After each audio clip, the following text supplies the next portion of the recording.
Olá, boa noite a todos. Eu peço perdão por não estar aí presencialmente. Eu gosto bastante dessa parte de apresentação, mas estou numa viagem, a única viagem que eu faço no ano. Enfim, vou apresentar nosso grupo. O nosso grupo é composto por mim, pela Camila, pelo Lucas e pelo Lui. E cabe a mim a primeira parte. Vou apresentar a introdução e o princípio dos limiares absolutos. Bom, queria começar dizendo que os métodos psicofísicos eles se constituem como um dos mais antigos. Ele data, até vendo uma aula de um outro professor da UNB, é uma sub-área, né? A psicofísica é sub-área da psicologia, mas com data anterior até a data oficial da psicologia lá por Wundt. E o que é, né, em si, a psicofísica? Uma sub-área da psicologia, como eu já disse, que tenta compreender através de métodos quantitativos a relação entre o estímulo físico e respostas sensoriais, ou seja, né, essa relação entre o mundo físico e o mundo psicológico. Estamos a falar, portanto, de técnicas, né, que são originalmente utilizadas para medir funcionamento do sistema sensorial e perceptual, né, de percepção, como eu tinha dito, e do processamento dessa informação mental em geral. Eu achei interessante, vou até pedir perdão, porque eu vou estar lendo aqui, aonde tem sido utilizadas essas técnicas. Encontrado uma ampla aplicação, até quando eu fui pesquisar da curva ROC, aí ela é utilizada, né, eu vi médicos falando e tal, como vocês vão ver aqui na minha leitura de um trecho lá da introdução. Uma ampla variedade de problemas teóricos e aplicados, incluindo avaliação de ansiedade, de estresse, de memória, do comportamento criminal, do reconhecimento de fisionomia, de atitudes sociais, da efetividade de propaganda e assim por diante. São usados na oftalmologia, na acústica. Um vídeo que eu vi era de oftalmos, falando da curva ROC, que eu vou tratar um pouco mais para frente.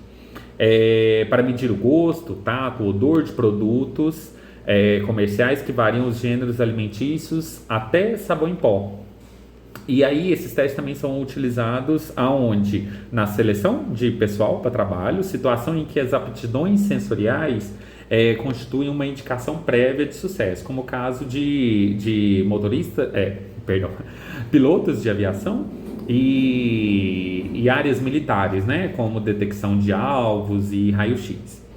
Eu tinha dito que estamos falando de a disciplina psicofísica, ela trabalha na percepção, né? E agora nós temos um problema de detecção. O autor, eu perdi o nome dele aqui, eu acho que eu trago mais para frente. Ele era um físico de formação. E aí nós temos um problema de detecção, ou seja, né? Qual que é a quantidade de energia mínima, energia cerebral, né, para detectar algum estímulo. E aí, quando você atinge esse valor mínimo, a gente está falando desse limiar absoluto. Só para outra questão que é importante, quando o autor escreve, né, o autor desse livro, ele fala da forma como os alunos estavam reagindo às suas aulas, a gente está falando basicamente de comunicação, que como eu já tinha dito, né, do problema da percepção, a gente está falando de comunicação. E aí, fala-se bastante desses elementos da comunicação, principalmente mensagem e receptor e ruído. Então, fala-se bastante do ruído, dependendo da situação e dos ruídos, isso interfere na percepção.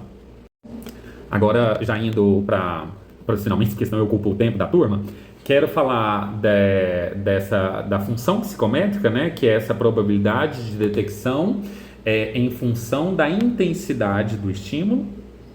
Eu já falei do limiar, né? Quero falar também da distribuição de ruído e sinal mais ruído. São curvas, né?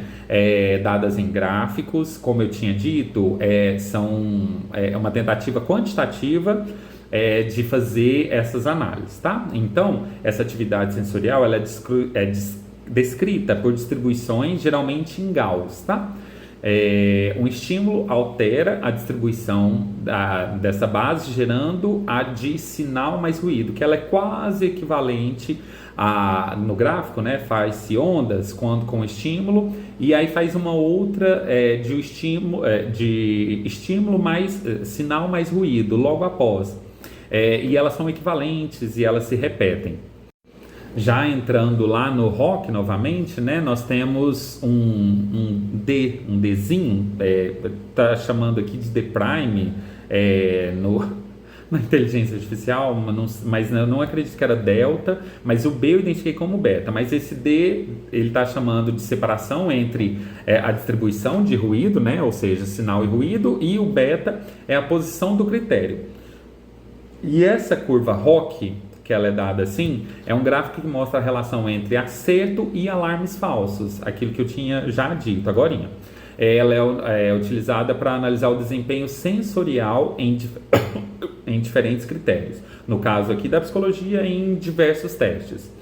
E avaliações práticas, né? Auditivas, visuais, táteis, avaliação de julgamento sobre incerteza, decisões humanas em ambientes ruidosos e incertos. Ou seja, há uma preocupação com a efetividade desses testes, fugindo desses alarmes falsos, dessas respostas erradas. Vendo vídeos específicos da curva ROC, identifiquei que há uma variação entre 0,5 e 1, ou seja, entre 0,5 são variações erradas, né? Um teste sujeito ao erro, e quanto mais se aproxima do 1, maior a gente tem uma efetividade, maiores chances de acerto, tá? Também vou colocar um vídeo, uma imagem aqui desta curva ROC. Com isso, encerro a minha fala, quero agradecer. Semana que vem estou em aula.